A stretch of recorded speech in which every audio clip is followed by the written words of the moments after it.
Have you ever read the story of Joseph? It's quite a long story, some 12 chapters at the end of the book of Genesis, but it's exciting. In fact, it has everything that you'd want in a story. Twists and turns, tragedy and struggle, and of course, a happy ending. The basic storyline is this, that Joseph is mistreated by so many people in his life, though he has done nothing wrong. And yet God elevates him to a position of authority in the end.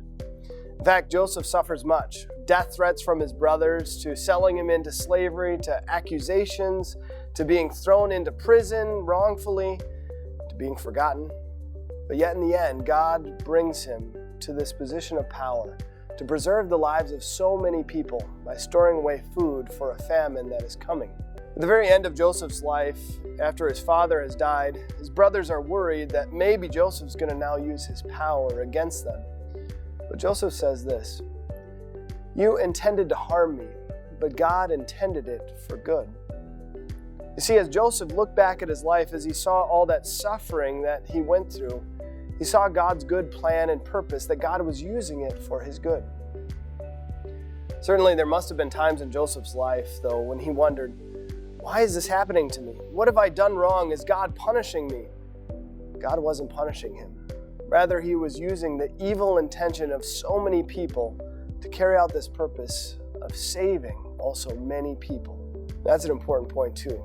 To see that God didn't just say, Joseph, okay, you're going to suffer now because later I'm going to make you rich and famous.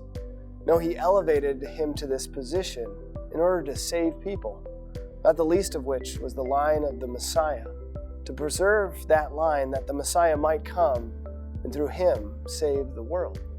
God doesn't always tell us why we suffer in our lives, but he does tell us this in Romans chapter 8, verse 28. We know that all things work together for the good of those who love God, for those who are called according to his purpose.